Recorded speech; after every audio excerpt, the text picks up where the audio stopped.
नमस्कार दोस्तों, स्वागत है आपका आपके अपने YouTube चैनल बैंकिंग मेंटर्स में। और मेरा नाम गौरव है। मैं एक क्वांट फैकल्टी हूँ। मैं अन अकेडमी पे भी प्लस एजुकेटर हूँ। तो जितने भी स्टूडेंट्स अगर मुझे अन अकेडमी पे फॉलो करना चाहते हैं तो आप सभी लोग फॉलो कर सकते हैं। फिलहाल आज का जो टॉपिक है वो understanding the psychology of the paper setter, जो हमें एग्ज़ाम में थॉट प्रोसेस डेवलप करनी होती है as a student, as a learner, कि हम लोग कितने जल्दी किसी क्वेश्चन को क्रैक कर सकते हैं। जब हम लोग किसी भी चीज़ को सीखते रहते हैं तो हमें दो तीन चीज़ें इंपॉर्टेंट होती हैं जो हमें जान लेनी चाहिए। सबसे पहला इम्पॉर्टेंट कॉन्सेप्ट, हमें क्या क्या चीज़ें सीखनी है बिफोर एग्ज़ाम। कॉन्सेप्ट हमारा बिल्कुल क्लियर होना चाहिए। एंड सेकंड पार्ट होता है कि कई बार हम लोग का कॉन्सेप्ट अगर क्लियर भी होता है बट एग्ज़ाम हम लोग जल्दी सॉल्व, एग्ज़ाम में क्वेश्चन जल्दी सॉल्व नहीं कर पाते हैं। तो what is required is exam oriented approach. अब पॉइंट ये होता है कि एग्जामिनर हमसे क्या एक्सपेक्ट करता है एग्जाम में सॉल्व करने के लिए। कुछ तो वो हमें ऐसा एग्जाम में देता है, कुछ हमें ऐसे हिंट देता है जिससे हम लोग क्वेश्चन को जल्दी सॉल्व कर सकते हैं। तो वो चीज़ हमें सीखनी है, वो चीज़ समझना है। कई बार ऐसा होता है कॉन्सेप्ट क्लियर होने के बाद भी टाइम लग रहा है, इसका मतलब कि आपके पास ये चीज़ लैक करती है, that is exam oriented approach. उसी के बारे में थोड़ा डिस्कस करेंगे। आने वाले सेशन में भी हम लोग कुछ और चीज़ें डिस्कस करते रहेंगे, ताकि सिर्फ कॉन्सेप्ट क्लियर होना ही इंपॉर्टेंट नहीं होता है। That is a base thing. I am not saying concept is not important, but सिर्फ कॉन्सेप्ट क्लियर होना that is not the only thing.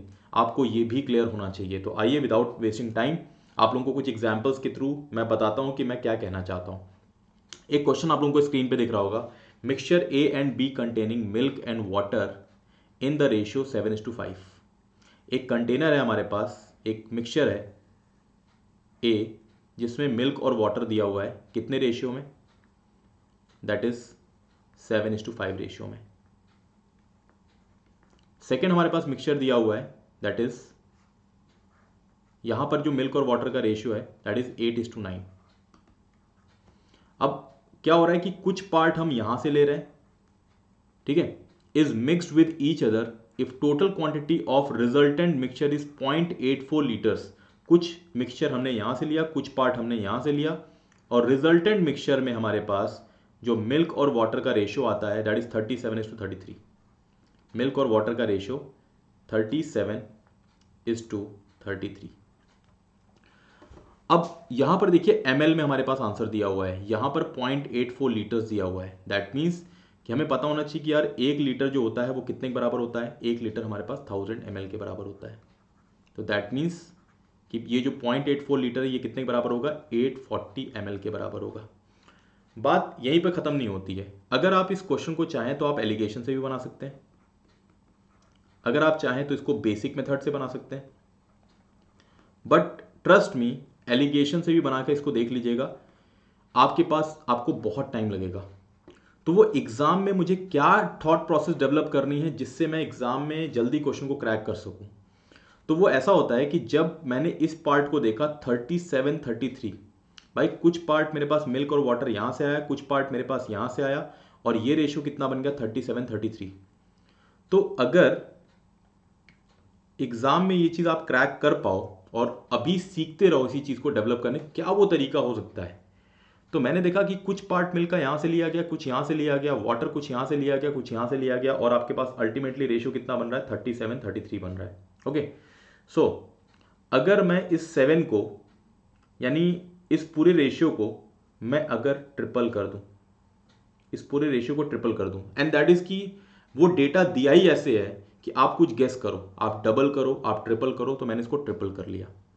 मैंने कहा इस वाले डेटा को आप कर लो डबल।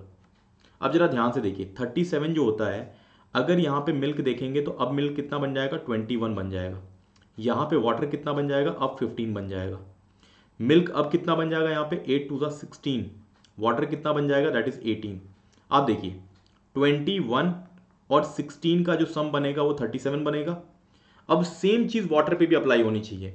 15 और 18 का सम 33 बनेगा। यानी मैंने जो आपके पास मल्टीप्लाई किया हुआ है वो सही मल्टीप्लाई किया हुआ है कि भाई 7 का ट्रिपल कर दिया 21, 8 का डबल कर दिया 16। ये थॉट प्रोसेस आप लोगों की डेवलप हो जानी चाहिए। अब एक सिंपल सी चीज देखिए, अब मैं यहाँ पे 7:5 नहीं देखूंगा, यहाँ पे 8:9 नहीं देखूंगा। अब मेरे पास रेशियो क्या है? 21:15, यहाँ पर है 16:18, यहाँ पर है 37:33। मेरा मैच कर चुका है क्वेश्चन। अब देखिए जो रिजल्टेंट मिक्सचर है वहां पे 840 ml हमारे पास मिक्सचर बन रहा है। रिजल्टेंट मिक्सचर में मिल्क कितना है? 37। वाटर कितना है 33, अगर हम लोग सम करेंगे तो कितना बनेगा, इन दोनों का सम बनेगा 70 यूनिट्स, और 70 यूनिट का सम कितना बन जाएगा, 840 ml के बराबर बन जाएगा। तो 1 यूनिट कितने के बराबर बनेगा, 1 यूनिट हमारे पास 12 ml के बराबर बन जाएगा।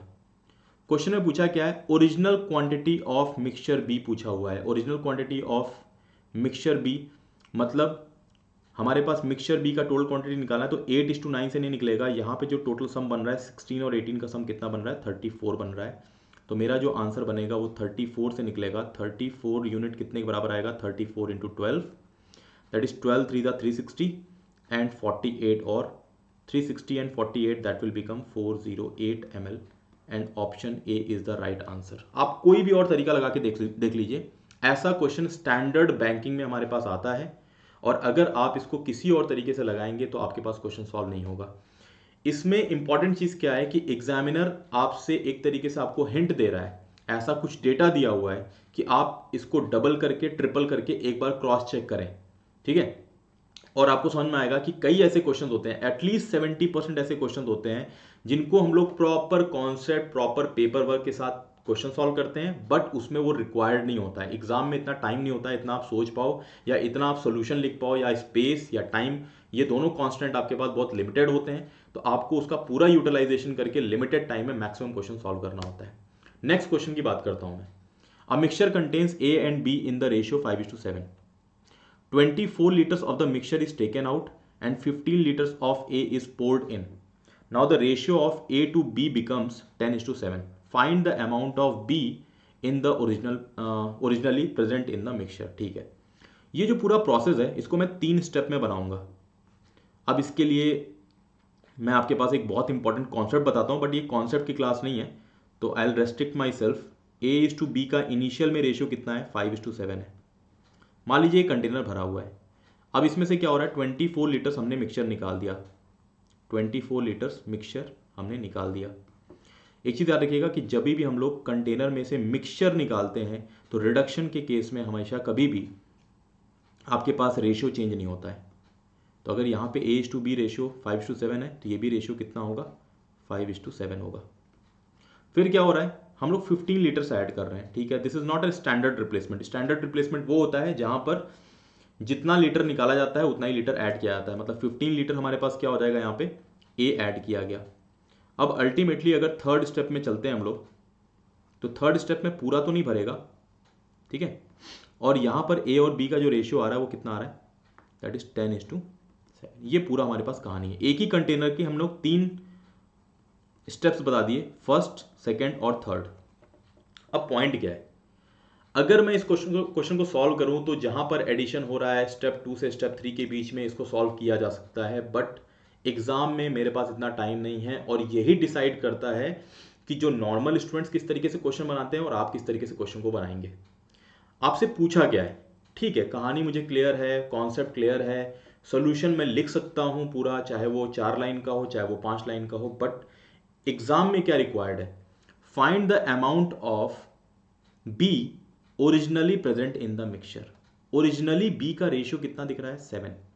ओरिजिनली बी का रेशियो कितना दिख रहा है, 7 यूनिट्स। अब मैंने जरा ऑप्शन की तरफ नजर घुमाता हूं, क्या क्या ऑप्शन दिया हुआ है, 25, 45, 55, 40, 35।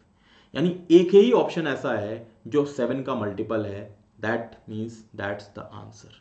ये हमारे पास आंसर हो ही नहीं सकता है। जिस तरीके का वैल्यू दिया हुआ है ए और बी का वैल्यू कोई डेसिमल वैल्यू नहीं बन सकता है।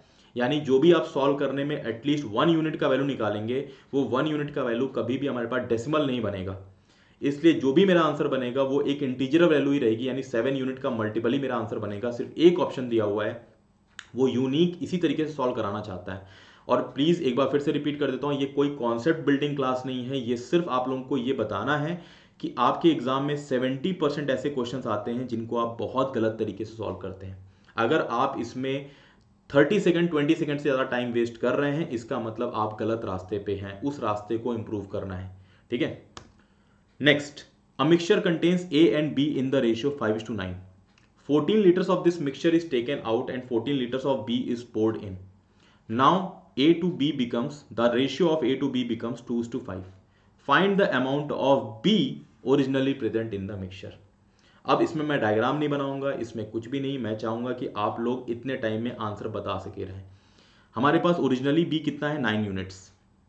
अगर ये ओरिजिनली 9 यूनिट्स है तो 9 का मल्टीपल अगर मैं चेक करूंगा तो देखिए हमारे पास ये सब 9 के मल्टीपल्स नहीं है, and option B is the right answer. आप चेक करके देख लीजिएगा, आप सॉल्व करके देख लीजिएगा, यही इसका आंसर बनेगा।